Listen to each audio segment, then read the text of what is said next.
Pode ir lá, Elô. Nós vamos ler hoje Romanos 6. A minha versão é a NVT. Pois bem, devemos continuar pecando para que Deus mostre cada vez mais sua graça? Claro que não. Uma vez que morremos para o pecado, como podemos continuar vivendo nele? Ou acaso se esqueceram de que, quando fomos unidos a Cristo Jesus no batismo, nos unimos a Ele em sua morte? Pois pelo batismo morremos e fomos sepultados com Cristo. E assim como Ele foi ressuscitado dos mortos pelo poder glorioso do Pai, agora nós também podemos viver uma nova vida. Uma vez que nossa união com Ele se assemelhou à sua morte, assim também nossa ressurreição será semelhante à dele. Sabemos que nossa velha natureza humana foi crucificada com Cristo, para que o pecado não tivesse mais poder sobre nossa vida e dele deixássemos de ser escravos. Pois quando morremos com Cristo, fomos libertos do poder do pecado. Então, uma vez que morremos com Cristo, cremos que também com ele viveremos. Temos certeza disso, pois Cristo foi ressuscitado dos mortos e não mais morrerá. A morte já não tem nenhum poder sobre ele. Quando ele morreu, foi de uma vez por todas, para quebrar o poder do pecado. Mas agora que ele vive, é para a glória de Deus. Da mesma forma, considerem-se mortos para o poder do pecado e vivos para Deus em Cristo Jesus. Não deixem que o pecado reine sobre seu corpo, que está sujeito à morte, cedendo aos desejos pecaminosos. Não deixem que nenhuma parte de seu corpo se torne instrumento do mal para servir ao pecado, mas em vez disso, entreguem-se inteiramente a Deus, pois vocês estavam mortos e agora têm nova vida. Portanto, ofereçam seu corpo como instrumento para fazer o que é certo para a glória de Deus. O pecado não é mais seu senhor, pois vocês já não vivem sob a lei, mas sob a graça de Deus. Pois bem, uma vez que a graça nos libertou da lei, que dizer? Quer dizer que podemos continuar pecando? Claro que não. Vocês não sabem que se tornam escravos daquilo a que escolhem obedecer? Podem ser escravos do pecado, que conduz à morte, ou podem escolher obedecer a Deus, que conduz à vida de justiça. Graças a Deus, porque antes vocês eram escravos do pecado, mas agora obedecem de todo o coração a este ensino que lhes transmitimos. Estão livres da escravidão do pecado e se tornaram escravos da justiça. Uso o exemplo da escravidão para ajudá-los a entender isso tudo, pois sua natureza humana é fraca. No passado, vocês se deixaram escravizar pela impureza e pela maldade, o que os fez afundar ainda mais no pecado. Agora, devem se entregar como escravos à vida de justiça, para que se tornem santos. Quando eram escravos do pecado, estavam livres da obrigação de fazer o que é certo. E qual foi o resultado? Hoje vocês se envergonham das coisas que costumavam fazer, coisas que acabam em morte. Agora, porém, estão livres do poder do pecado e se tornaram escravos de Deus.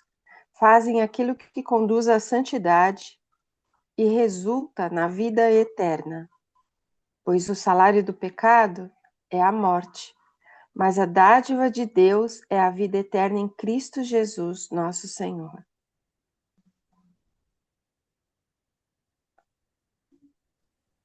Amém? Amém. Amém. Forte esse texto de Romanos, né? Ele traz alguns pontos interessantes, né? E eu coloquei aqui uma pergunta, né, com relação a esse texto que fala assim: a gente, como cristão, nós devemos viver na prática do pecado, que é o que Paulo faz, né? A primeira pergunta: o que que nós como cristão, ou filhos, ou libertos, nós vivemos na prática do pecado para que a graça do Senhor se manifeste? Será que é isso que ele está falando aqui? O que que nós podemos apontar nesse texto de Romanos? Paulo fala, claro que não, 2 vezes, né? Claro que não.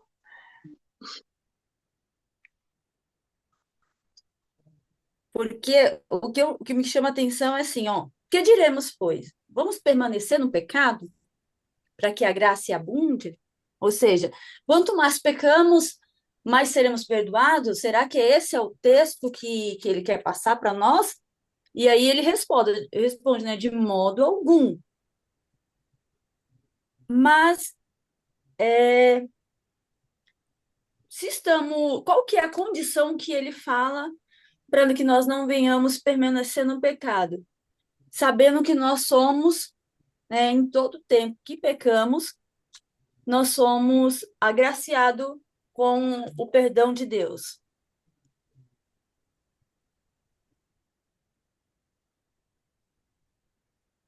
O que vocês acham aí? O que vocês entendem aí, né?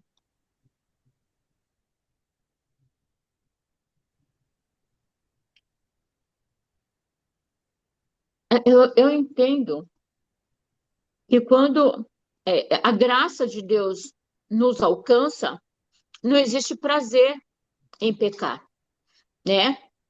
E ele sempre usa algumas experiências, alguns exemplos disso, né?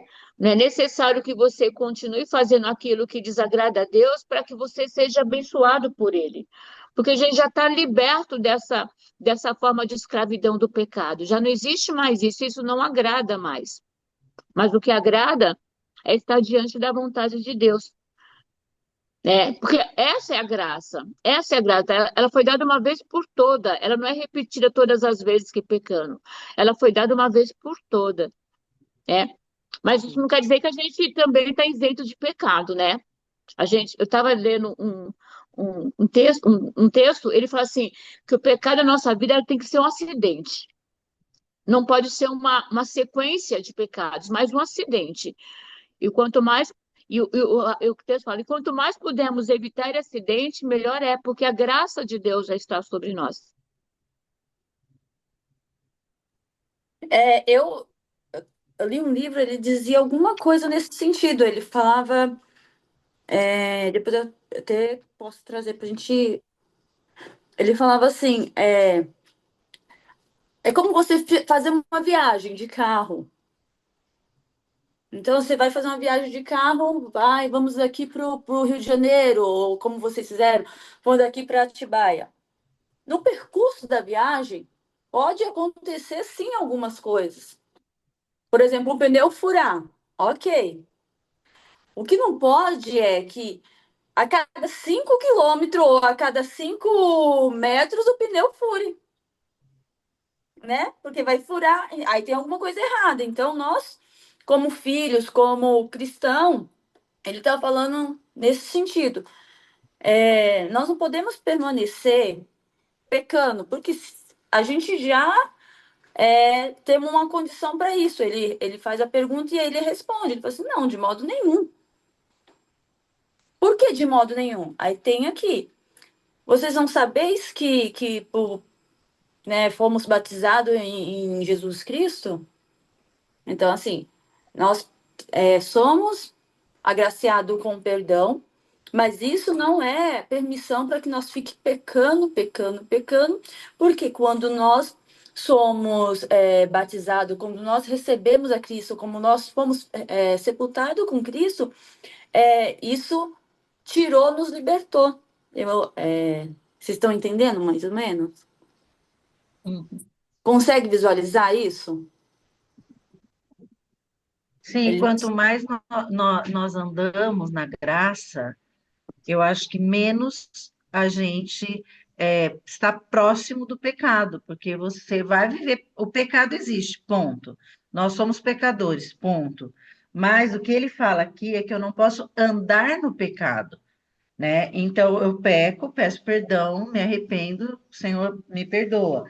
Mas eu não vou viver na abundância do pecado mais. Claro que não, porque a abundância da glória de Deus vai ser muito maior na minha vida, que vai me ajudar a não escolher, porque o pecado também é uma escolha, gente.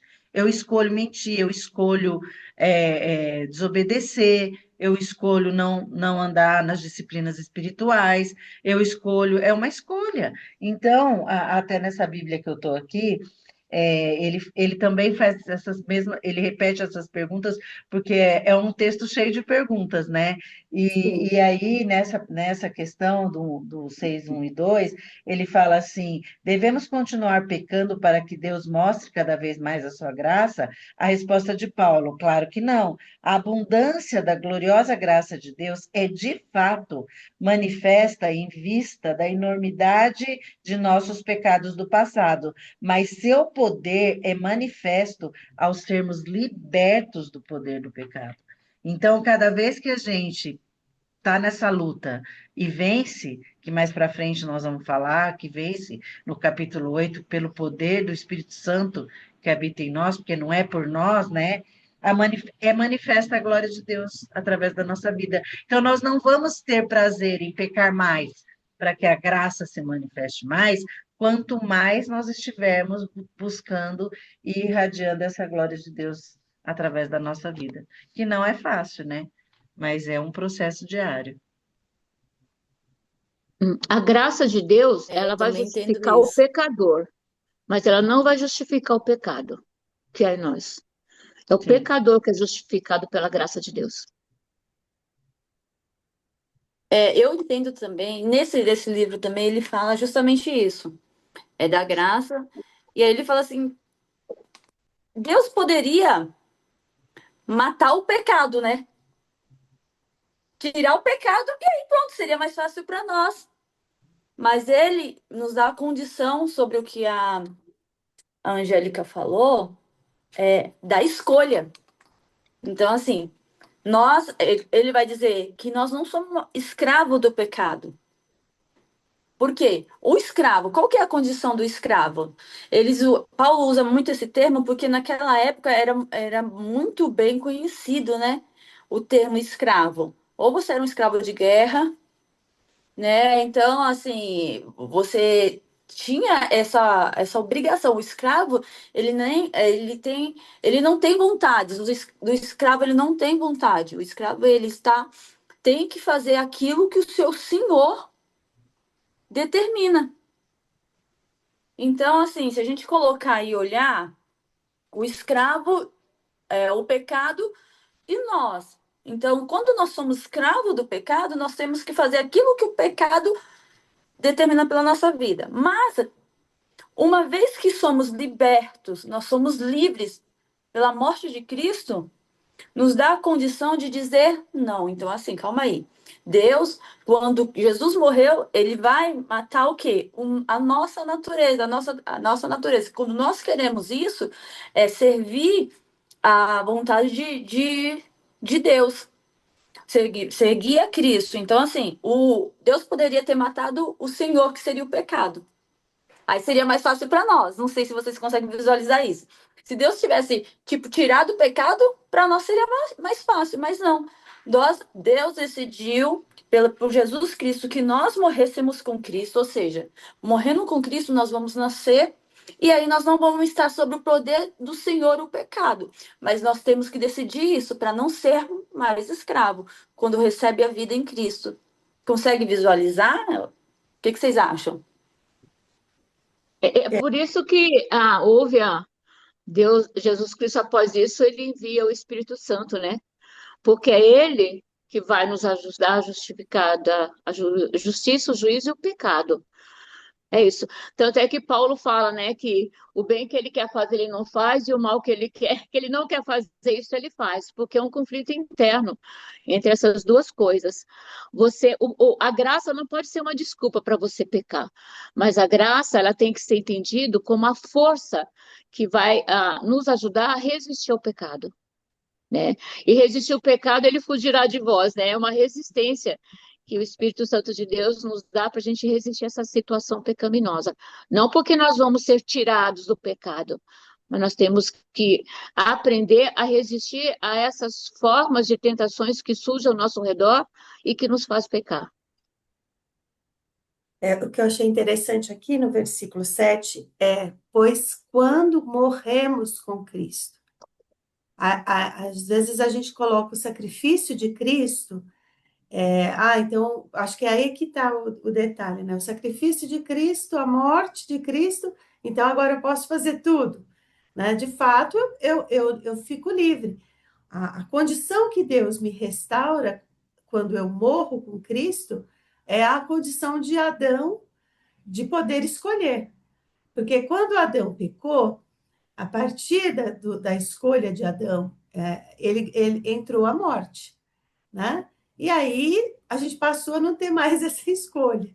Mas aquele que de fato morreu em Cristo, ele matou esse velho homem.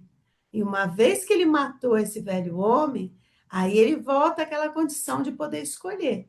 Eu quero, de novo, comer do fruto do conhecimento do bem e do mal, ou eu quero obedecer, né? O que nos traz essa possibilidade é quando nós morremos com Cristo. Porque na morte que nós temos com Cristo, nós somos libertos do poder do pecado, né? Que antes não era possível eu ser liberta do poder do pecado. Bom dia, meninas. Bom Bom dia. dia. Eu tenho uma amiga que ela fala assim: eu não sou pecador porque eu peco. Eu peco porque eu sou pecador. Que essa condição tá arraigada, tá inerente, não tem como fugir dela.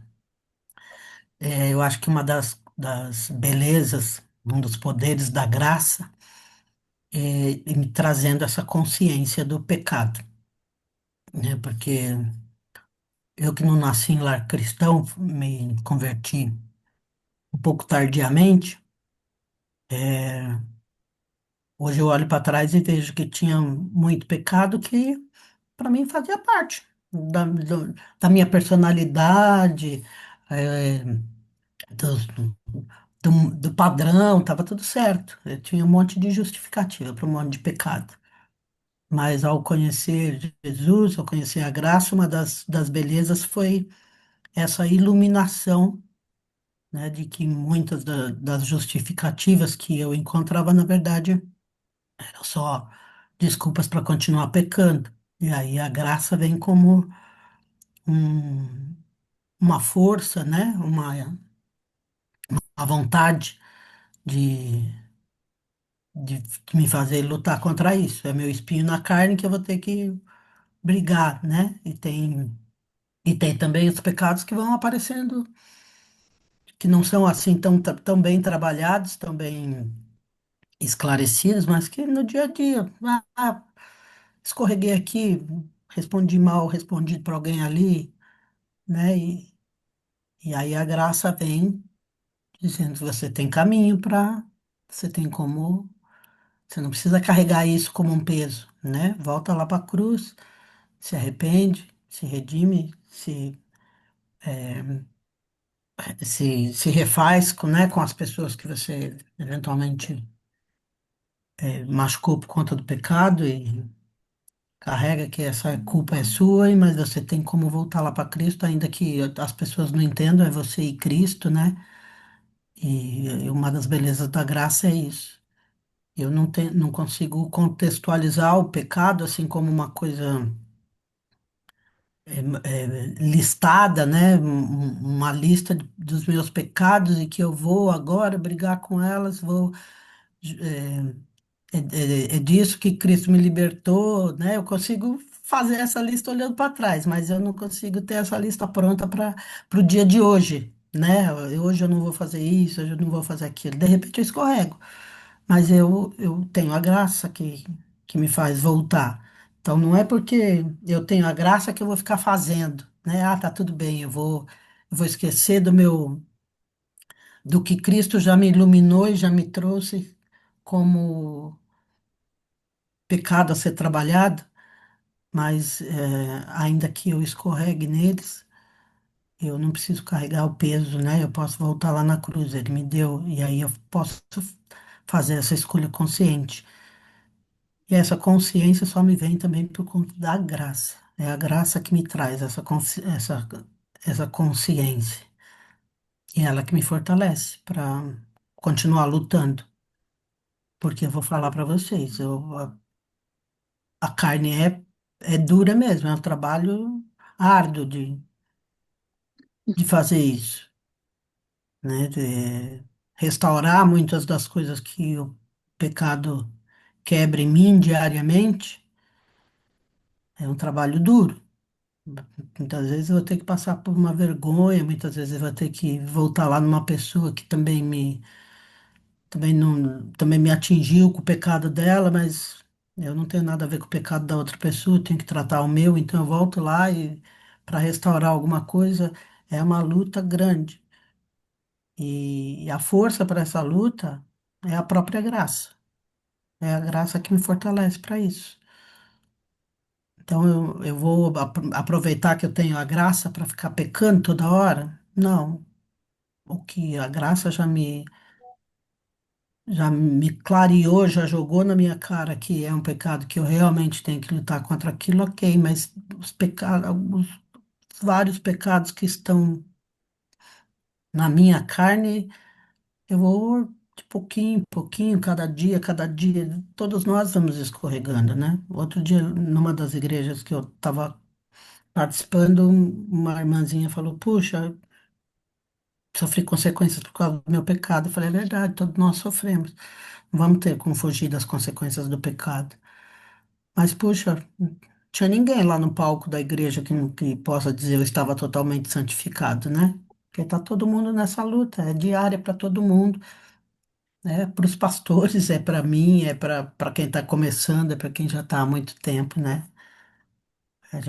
Mas a graça está aí para a gente se apoiar nela e continuarmos nessa luta, porque só ela que dá só ela que traz essa iluminação, só ela que traz essa consciência, só ela que traz o caminho, né, a iluminação do caminho para o qual eu tenho que me converter para mudar esse trajeto do pecado, e só ela me dá as forças para fazer isso. Obrigada por me ouvir. Amém. Amém. É, eu tinha uma teoria que eu falo sempre, né? Como seria bom se quando nós aceitássemos Jesus, viesse lá um kit de crente perfeito, vida perfeita, né? Não seria mais fácil? Já pensou vir uma caixinha assim, você aceitou Jesus, pronto. Agora você tem uma nova vida com Cristo, você não vai pecar mais, você não vai ter aflição, você vai viver a vida. Seria muito bom. Mas é justamente isso que a gente está falando. A nossa condição está em Cristo, sabendo que se acontecer, né, essa graça, né, nos alcança, mas a nossa condição aqui é entender que nós estamos mortos já pelo pecado. Foi pro pecado, por quê? Porque Cristo nos deu nos deu essa condição. E aí ele vai falar, né? A Edith citou o 7 e no 9 ele vai falando, ó. A Edith falou no 7 que está aqui, ó, porque quem está morto, ou seja, a condição da morte para o pecado. Aí ele vai falar no 9 sabendo disso. Então, assim, se nós entendemos que estamos mortos, né, em Cristo, quando morremos em Cristo, nós também vamos viver com Ele. Sabendo disso, que Cristo é ressuscitado dentre os mortos e já não morre, aí a gente não tem mais o domínio daquilo que nos leva à morte. Por quê? Por conta de Cristo. Não significa que não vamos mais pecar, porque seria essa condição, né? Vou aceitar Jesus, a partir de hoje não peca. Não. Ele vai falar assim, quando nós entendemos, nós consideramos, no 11, ó, consideramos mortos para o pecados. Então, assim, sabendo que quando nós estamos na condição de Cristo, nós estamos mortos para o pecado, mas vivos para viver a vontade de Deus, para Deus e para Jesus. Então, o pecado não vai reinar quando nós entendemos isso.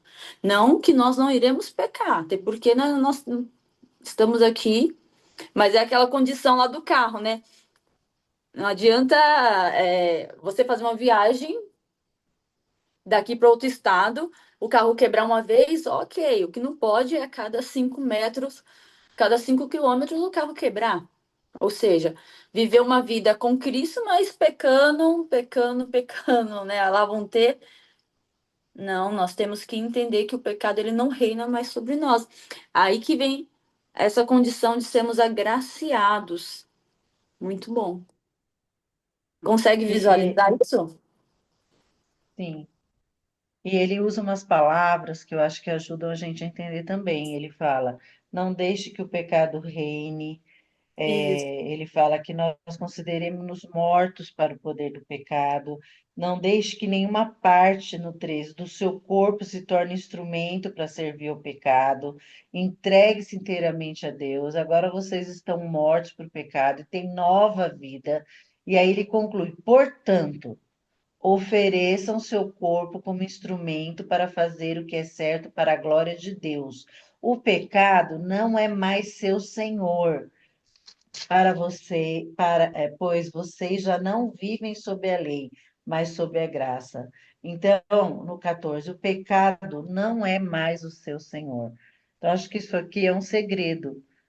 Eu vou pecar, mas eu não vou estar debaixo do senhorio do pecado. O meu Senhor é Jesus. Ele, ele vai reinar. Então, quando eu peco, eu tenho essa consciência. Se eu não estou mais tendo essa consciência, é porque a minha consciência está cauterizada, como ele vai falar lá em Romanos 12, 1 e 2. Eu tenho que entregar a minha mente aos moldes de Cristo. Se isso não está acontecendo, é porque alguma coisa está errada. Mas se eu estou buscando andar em conformidade com essa nova vida, eu tenho que andar para frente, né? E não para trás. Eu tenho que andar buscando não viver, não entregando o meu corpo como instrumento para o pecado, mas entregando o meu corpo como instrumento para fazer aquilo que seja para a glória de Deus. Por isso que a gente vive num processo, né, gente? Nós estamos aqui num processo, caminhando. A gente, nessa nova vida, a gente já tem a vida eterna no nosso espírito com o Senhor, mas nós temos um processo a viver aqui, e nesse processo nós vamos ter muitos percalços. Eu estou até lendo o Tiago numa devocional que eu estou fazendo, a minha perseverança nessa nova vida vai me ajudar a não entregar o meu corpo como instrumento, a minha língua como instrumento para o pecado, que eu acho que é um dos instrumentos que a gente. Né, porque a gente está aqui, né? Mulheres que vão para a igreja, que tudo. Nós não somos santos porque somos santos, mas buscamos a santificação a cada dia. Eu até estou com algumas coisas aqui me atordoando minha mente esses dias, que querem fazer você voltar a situações que te chatearam, que te magoaram. E aí você tem que orar: Deus, santifica minha mente, porque eu posso pecar até nos meus pensamentos, nas minhas emoções, porque eu fico remoendo, remoendo, remoendo. Isso não é só que vai fazer mal para mim, isso é que vai gerar sentimentos pecaminosos, porque vai gerar raiva, vai gerar mágoa, vai gerar. Então, essa coisa de que eu vou entregar o meu corpo para fazer o que é certo para a glória de Deus inclui tudo no versículo 13. Inclui tudo, porque se o pecado não é mais o Senhor sobre a minha vida, ele não pode ser o Senhor nem sobre a minha mente. Nós estamos no mês do Setembro Amarelo, né? A saúde mental está sendo aí muito falada. Então, eu não posso deixar que a minha mente também seja usada. Porque se Jesus Cristo é o Senhor da minha vida, eu tenho que lembrar disso todos os dias, gente. É um processo, porque é só nele que nós vamos conseguir responder essas perguntas aqui como Paulo. Claro que não. Claro que eu não vou viver para o pecado. Claro que eu não vou ser escravizado pelo pecado. Mas claro que só se Jesus Cristo for o Senhor sobre tudo e sobre todos, né? E a gente vive um mundo que tá. Eu até li uma frase de um médico esses dias, cristão, que ele falava psicolatria. E ele é um médico da área mental, que tá existindo uma psicolatria, uma idolatria da psique, da mente, dos sentimentos. Ai, não, são as minhas emoções. Ai, você tem que entender, são os meus sentimentos. Mas os seus sentimentos e as suas emoções vão te levar a pecar, se eles não tiverem submetidos a Jesus. Então, isso é forte, gente, no mundo que nós estamos vivendo. Então, vocês ouviram Esther Carrenho, gente. Sensacional. Imagino que coisa maravilhosa, porque eu leio os livros dela e a gente também conhece ela, né? Então, isso é muito maravilhoso. Mas é Ah, isso, o pecado não é mais o seu Senhor. Versículo 14. Eu acho que isso é a chave aqui. É que quando Cristo é o Senhor, o cristão não vive mais, né, pelas suas emoções, não vive mais pelas suas determinações, né? Ele vive por obediência àquilo que Cristo já ensinou. Mas aí é que entra a graça, né? Porque quem traz a claridade para isso, quem abre os olhos para isso, quem convence de que este é o caminho, apesar de tudo à sua volta estar diferente, apesar de tudo à sua volta estar te dizendo diferente, é a graça que te diz. Você tem o Senhor, seu Senhor é Cristo, a sua recompensa não está aqui, você não é desse mundo, né? E aí você se fortalece para continuar nesse caminho. A graça vem aí de todo, o pacote completo é a graça, né? Que traz o convencimento, que traz a claridade, que traz e que te fortalece para você seguir conforme o seu Senhor e não conforme tudo que esse mundão tá dando, né? verdade. É interessante que no próximo capítulo, no capítulo 7, ele também vai falar sobre a questão da lei. Porque agora a gente está falando só sobre a graça, né? A graça, a graça. Mas ele fala também que a lei também ela se torna importante, né? Então, a gente vai ver no próximo capítulo sobre essa questão, como a graça e a lei convivem, né? Para nos ajudar a estar diante do Senhor em santificação. É, exatamente isso. E se a gente verificar, ele dá os padrões aqui, né? Após o 14, o 15, ele vai dizer, olha, então assim, dentro dessa nova vida que nós temos, né? Nós devemos, então, reprogramar a nossa vida, reprogramar, porque vamos continuar aqui. Aceitamos Jesus, nós estamos aqui no mesmo mundinho, passando as mesmas aflições, as mesmas provações. O que que nós precisamos fazer, né? Para Aí vem o que a Angélica falou, apresentar, entender o domínio e apresentar o nosso corpo como sacrifício, como um instrumento de Deus. Sabe que eu era uma pessoa, antigamente, eu tinha uma mágoa muito grande. E aí, Deus vivia em tudo, em qualquer lugar que eu ia, Deus falava assim para mim: você precisa perdoar. Aí eu falava assim para Deus. Aí a gente quer justificar para Deus por que que nós não perdoamos, né? Mas Deus, essa pessoa fez isso, isso, isso. Ah, Deus. Não, não tem como, né? E aí, todas as vezes que eu ia para os lugares, Deus falava para mim: olha, Odília, você precisa liberar perdão, precisa liberar perdão. Só que eu não queria essa condição. E aí, uma vez eu orei para Deus diferente. Quando Deus usou uma pessoa para falar assim: olha, você tem uma mágoa muito grande e Deus tá falando para você perdoar.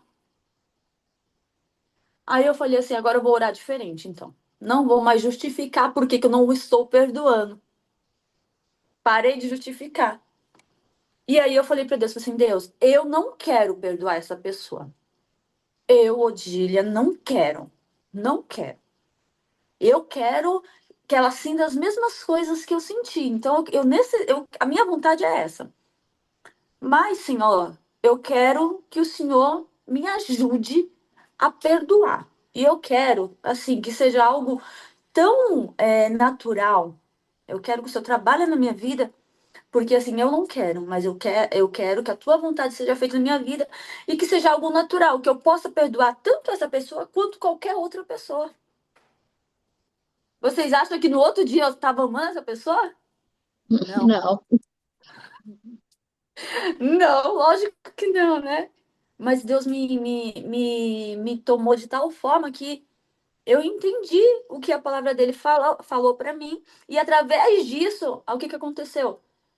É, foi algo que parece que o Senhor me deu uma força tão grande que assim, eu consigo vê-la, consigo perdoar. Falei para ela que eu estava perdoando. E a partir daí é mais fácil liberar o perdão. Eu acho que quando nós se submetemos à vontade, é justamente isso. Usar o nosso corpo como instrumento da vontade de Deus. Olha, consegue entender? Né? É algo É, difícil.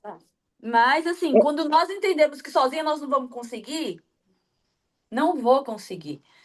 E também a minha condição. Eu falava para Deus, eu falei assim, Deus, eu não quero. Mas, mediante a sua palavra, com o seu Espírito Santo, que o Senhor trabalha nessa minha vontade, para que eu venha fazer a sua vontade. E aí foi lindo, lindo, lindo, lindo, né? Deus usou de tal maneira que eu consegui ter uma reprogramação de vida. Ou seja, Odília, essa justiça que você quer fazer não cabe a você, mas cabe a Deus. Então, e se ele quiser fazer também, né? Porque às vezes a gente está condicionado a querer que Deus, fala assim, ó, eu perdoo, mas o Senhor vai ter que fazer alguma coisa. É tipo quando a gente era criança, que o nosso irmão ali aprontava. Aí você fala assim, não, mas foi ele que aprontou, ele tem que apanhar também, né? Tipo assim, né? Não sei, sou eu e mais dois irmãos.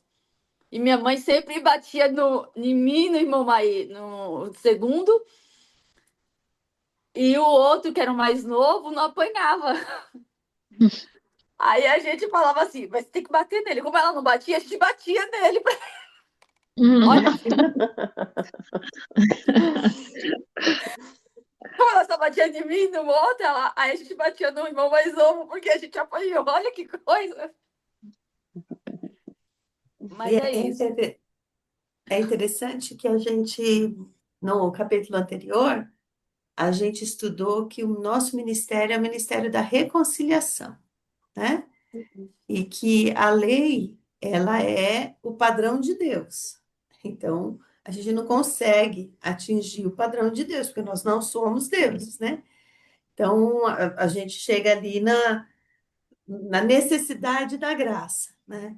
E aí, quando ele vem para esse capítulo, a gente percebe que isso que a Odília falou da vergonha, né? De bater no irmão, ou de querer a justiça, né?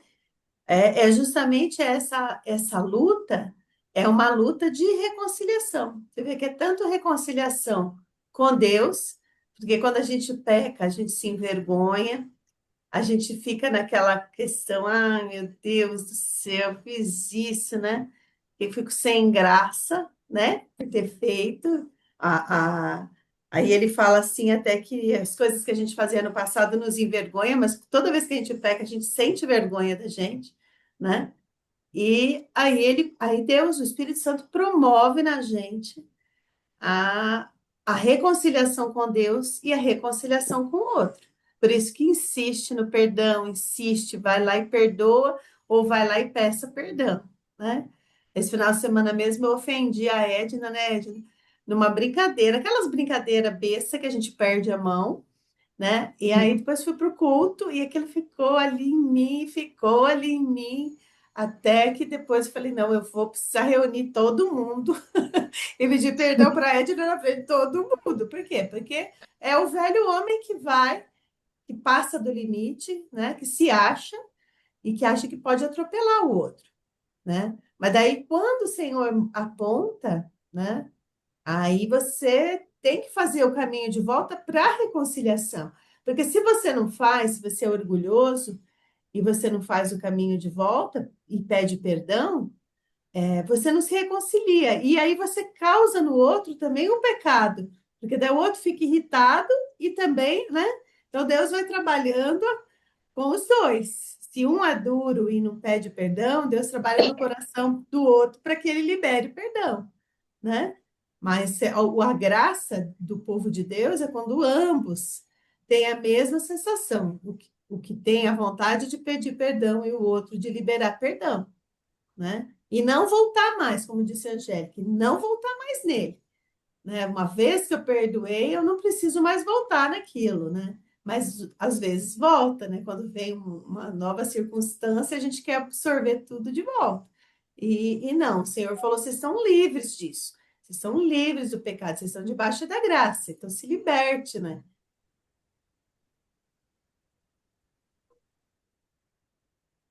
A gente, do 19 a 22, ele fala assim muito claro, né? Que a gente precisa aprender a trocar esses hábitos que geram morte, né? Que é onde a gente fica acumulando esses sentimentos no coração, fica acumulando. É que nem eu estava conversando com a Edith lá em Levítico, né? Sobre a água corrente, a água acumulada, né? Em Levítico ele fala que se o pecado cair numa água acumulada, você deve jogar água fora, quebrar o pote. Por quê? Porque o pecado contaminou aquela água. Mas se o pecado cai numa água corrente, né, a água corrente não fica contaminada porque a água corrente é vida, é Jesus, né, que lava o pecado que há em nós. Então a água ela não se torna impura, mas ela purifica o nosso pecado, né? Então é todos os dias levar, né, essa nossa prática errada de querer culpar ou de pecar aos pés do Senhor, porque Ele é água viva que vai nos lavar de todo pecado, né? Vamos nos tornar, não vamos pecar mais, né? Claro que não. Vamos ainda ter nossas falhas, porque a gente está procurando a santificação, né? A palavra de Deus diz, fala assim, eu sou santo, né? Sede santo, porque eu sou santo.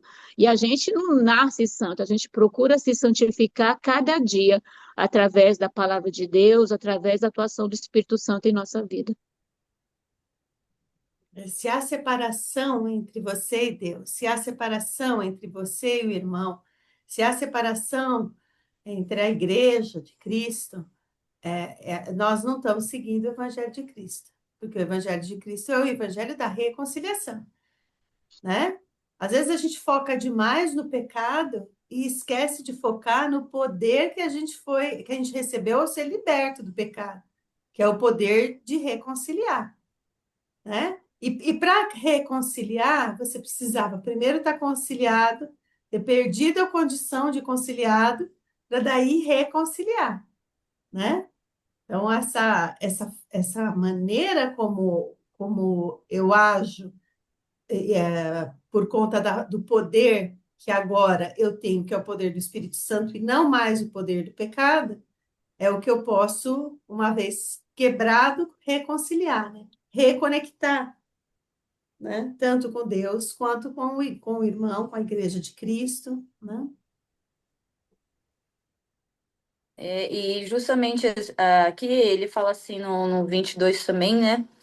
Que, ó, mas agora, liberto do pecado, são servos de Deus.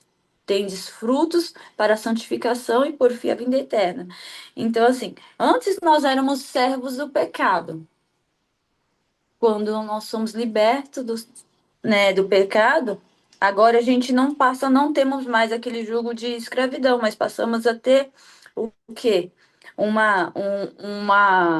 Passamos a ser servo do Senhor. Ou seja, aquelas condições que nos dá essa liberdade que nos ajuda a vencer a nossa condição de pecado. A gente entende que na nova vida, não, pela interna, vai ser diferente. Aquilo que nós vamos fazer com a condição de Cristo, que é aquilo que Deus nos deu, que é a graça, nós vamos ter o quê? Uma vida diferente, um processo diferente. Justamente nessas condições. Então, assim, agora nós somos livres. Livres para quê? Para fazer aquilo que Deus nos deu autoridade de fazer. Ou seja, aquilo que dominava não domina mais, porque eu tenho a liberdade de ter a condição de dizer não, não faço mais isso. Não, não quero mais isso. Não, agora eu entendo que isso é algo que a minha natureza quer, que vai me afastar de Deus, mas eu prefiro fazer dessa forma, por quê? Porque é a vontade de Deus, é isso que o Deus quer que nós façamos. E isso vai gerar o quê? Vida. Por isso que ele traz lá embaixo, porque o salário do pecado é a morte. Mas o dom gratuito de Deus é a vida. A vida por, né, Jesus Cristo, nosso Senhor. Olha. Então, quando Paulo faz a pergunta lá em cima, nós podemos viver na prática do pecado? Agora a gente já, no verso segundo, ele já fala, de modo algum, de jeito nenhum. Por quê? Porque nós estamos mortos para o pecado. A condição do pecado gera morte. Né? Então, nós estamos mortos para o pecado. Mas nós temos o quê? Uma condição de vida, que é o dom gratuito de Deus, a vida. Consegue visualizar isso? Todos nós conseguimos visualizar o que Paulo está nos dizendo aqui? É difícil, né?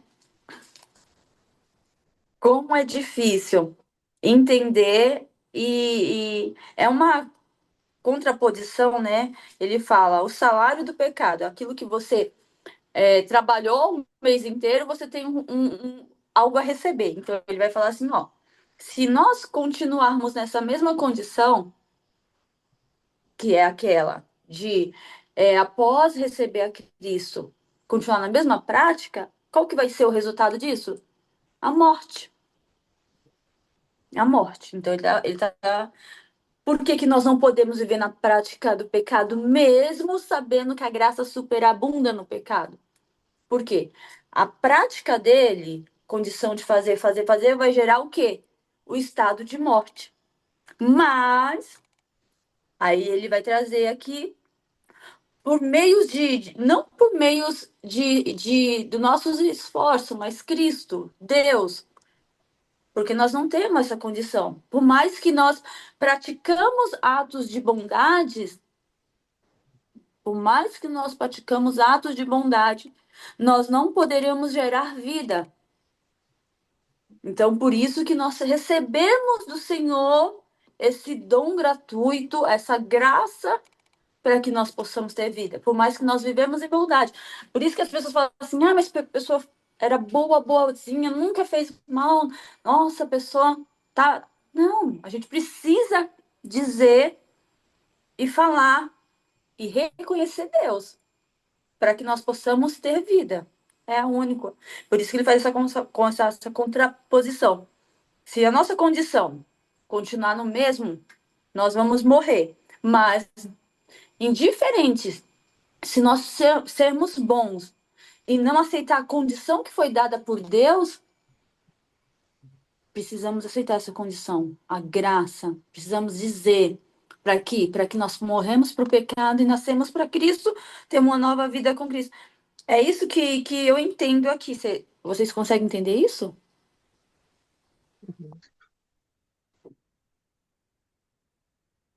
Consegue visualizar? Quando ele vai falar, ó, porque o salário do pecado é a morte. Ou seja, tudo que praticamos na nossa vontade gera morte. Então, eu acho assim, lá no versículo 4, né, Paulo, ele fala que existe um ato que deixa prático para as pessoas mover da nossa morte. Quando ele fala assim, pois pelo batismo morremos e fomos sepultados com Cristo. Então, a gente demonstra, através de uma atitude cerimonial, o que a gente está definindo agora, ali naquele momento. Nós não temos mais o pecado em nós. É uma demonstração lógica para todo mundo ver a morte, o pecado sendo enterrado. E a vida que a gente quer viver. Uma vida vai ser difícil, né? Mas não é mais o pecado que nos escraviza, né? Nós somos servos do Senhor. Vamos continuar tendo acidentes que nos levam a pecar? Vamos, né? Em algum momento, mas nós somos remidos por esse sangue, né? Que nos justifica o pecador, não o pecado. E toda vez que isso acontece, é o Espírito Santo que nos aponta que nós erramos naquele momento. Mas diante de Deus, nós já representamos que nós não estamos mais diante do pecado, mas diante da presença dele, que nos justifica diante das situações que nós estamos vivendo. Não justifica o pecado, mas nos justifica como pecador. Uma nova vida, né? Uma nova vida com Jesus, uma nova vida, né? Entender a nova vida. Achei interessante esse versículo, o 20, quando ele fala assim: quando eram escravos do pecado, estavam livres da obrigação de fazer o que é certo. E qual foi o resultado? Hoje vocês se envergonham das coisas que costumavam fazer, coisas que acabam em morte, né? E aí depois ele diz assim: agora, porém, estão livres do poder do pecado e se tornaram escravos de Deus. É a escolha que a gente faz, né? Eu vou continuar nos meus desejos, né? Os desejos, as minhas escolhas humanas, ou eu vou me submeter em obediência, né? E ele até fala, né? Eu digo escravo para que vocês entendam, né? Mas em Deus nós não somos escravos, acho que é isso que ele quer dizer, né? Mas ele fala assim, e aí, quando eu escolho ser escravo de Deus, né? Então aí eu começo a fazer aquilo que conduz à santidade e resulta na vida eterna, né? É justamente isso. Esse capítulo de ter essa condição de nova vida, né? De ter essa condição de nova vida é justamente de entender que você tem essa oportunidade de escolher ou continuar, e aí vai ser a condição do pecado, ser morto, né? Mesmo quando nós recebemos a Cristo, nós vamos estar sobre a influência, mas aí a nossa vontade tem que ser o quê? De querer ser obediente a Deus, ser escravo de Deus, ser servo de Deus, né? Estar sujeita a Deus, né? Isso, De está sujeito sujeito a à Deus. vontade de Deus, né? Exatamente, está sujeito à vontade de Deus. Que isso que vai nos dar, por fim, a vida eterna, a santificação. E ele fala lá no 19, ele fala assim, falo como homem, de fraqueza pela vossa da carne. Então ele reconhece, ó, Paulo, né? Eu falo para vocês, né, como um homem, né? Ou seja, eu tenho também, eu estou sujeito também a essas fraquezas, então eu falo porque eu conheço. Aí ele fala, assim como apresentaste os vossos membros para servir à imundícia da maldade, ou seja, quando nós estávamos no pecado, que aí vem a gente estava fazendo aquilo que o pecado nos permitia, ou que gerasse mais, né, consequências do pecado, quando nós nos apresentamos como servo de justiça, nós agora vamos está sujeito a fazer para que possamos alcançar, né? Estamos livres para alcançar a santificação, ou seja, os atos de justiça. Não que a gente nunca mais vai pecar, né? Hum.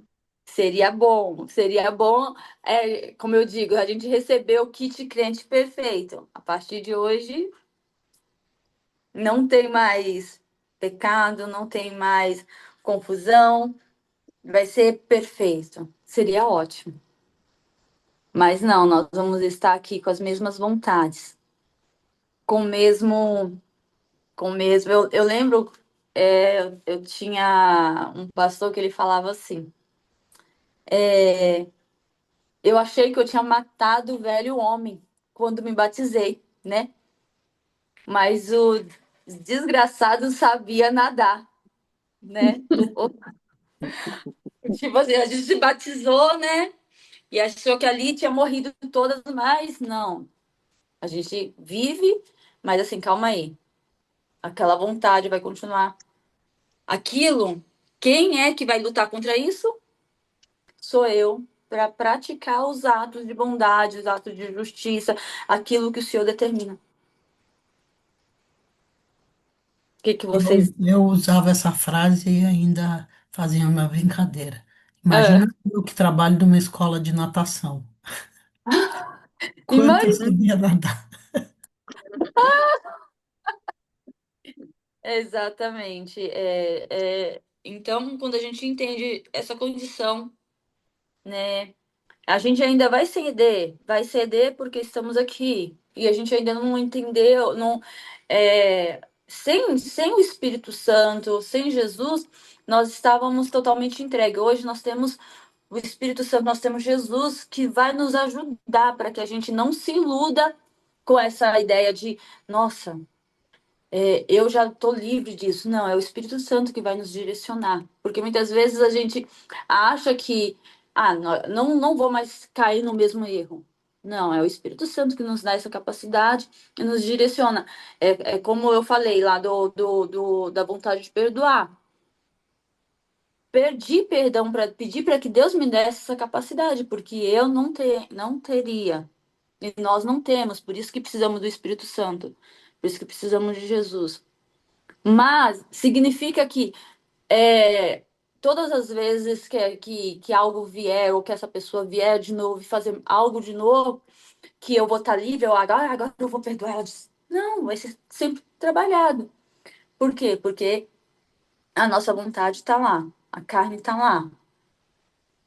E por isso que precisamos sim praticar os atos. Aí o Senhor ainda coloca algumas situações para a gente praticar os atos mesmo, né? Fala assim, vamos ver. Vamos ver se está praticando, se está fazendo. É de se sujeitar à vontade de Deus. Eu acho que a Edith, ela foi feliz quando ela falou, né? Se sujeitar à vontade, né? Então, quem vive em Cristo vive uma nova vida, uma vida diferente, né? Porém, se sujeitando à vontade. Estamos dispostos a entregar o nosso corpo como sacrifício, se sujeitando à vontade da vida.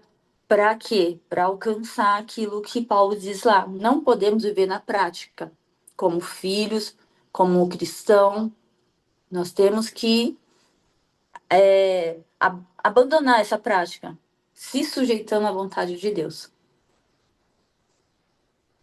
É isso? Sabedores que a vontade de Deus é boa, perfeita e agradável. Melhor. É isso, meninas. Isso. Isso, Edith, Edna, Amém, amém. Amém. Angélica, Deusa. A Císera não falou, né, Císera?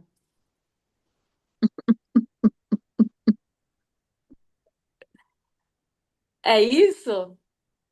Está sem som. Precisa ligar o som disso. Eu fiquei pensando aqui, sabe? O nosso grande problema é que a gente romancia tudo. Tudo na nossa vida é romanceado. A gente casa e a gente romanceia um casamento. A gente tem os filhos e a gente começa a romancear a nossa maternidade. E aí a gente vai para uma igreja, a gente romanceia aquela igreja. E a gente faz isso com o evangelho, sabe? E o romance, ele não é real. Ele não é real.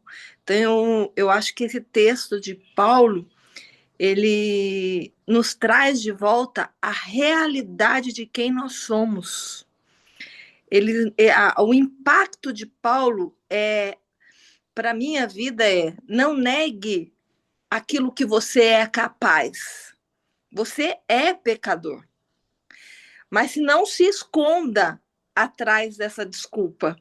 Saiba que agora você tem um Senhor na sua vida. Mas às vezes a gente insiste em viver o evangelho romanceado, na qual nós não alcançamos as idealizações que a gente coloca, né? E aí a gente vai se frustrando durante a caminhada. E aqui que a gente faz? A gente se afasta. Nós nos tornamos de novo escravo do pecado. E o amor de Jesus, ele nos constrange, gente. O interessante dessa graça não é nos pressionar. O lindo da graça é nos constranger. Então, eu não faço mais, não porque eu não quero, porque, na verdade, eu quero. Na verdade, eu não quero perdoar, porque eu quero ficar lembrando o outro que ele me feriu. A verdade é essa. Quando eu faço a escolha de não perdoar, é porque eu quero que o outro saiba que ele foi mal. Então, isso aí é uma minha cartada que eu tenho aqui. Ó. Vou sempre estar lembrando, né? O meu marido, o meu filho. Mas a graça, ela nos constrange. Então, ela não é uma coisa romanceada. E é uma coisa real, que a gente precisa experimentar todos os dias, essa graça. E o texto de Paulo, para mim, foi isso. Olha, eu estou trazendo a realidade de quem você é. Essa é a sua realidade. Você é pecador. Mas só que tem uma coisa, tem uma graça superior que te constrange a ser escravo de Cristo. E quando eu sou constrangido, gente, não tem. Eu tenho que perdoar, eu não posso viver na prática do pecado, nas pequenas coisas, né? Não dá mais. Como diz a Edith, às vezes é uma brincadeira que a gente passa do limite, às vezes é uma atitude do outro para com a gente que a gente não gosta e o outro nem sabe que fez. Nem sabe que fez e eu guardo aquilo e eu fico arrumando uma maneira de retribuir aquilo que ele nem sabe que ele fez. Porque nós somos assim. Então, eu acho que a gente precisa parar um pouquinho de romancear o evangelho para viver a realidade da graça que nos constrange.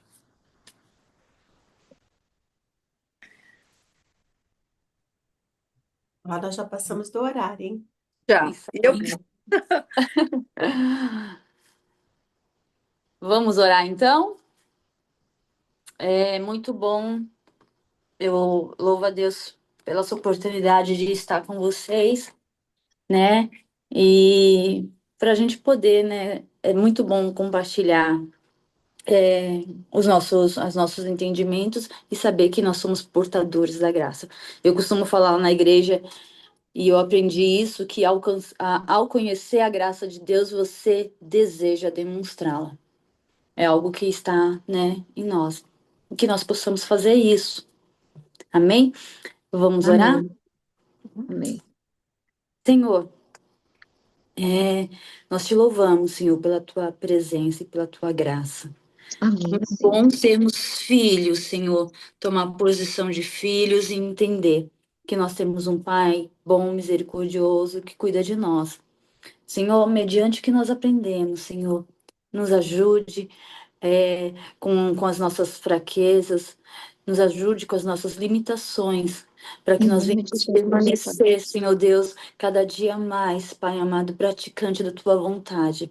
Senhor, estamos sujeitos a todos os dias, Senhor, mas que nós entendemos que a tua vontade, ela está sobre nós quando nós nos sujeitamos a ti, Deus. Pai amado, nos direciona todos os momentos, Senhor, a viver, Senhor, debaixo da tua graça, fazer a tua vontade, porque a tua vontade é Amém. boa, perfeita e agradável. Guarda a vida de cada uma de nós, para que nós possamos ter um dia abençoado, em nome de Jesus. Amém. Amém. Amém. Amém. Amém.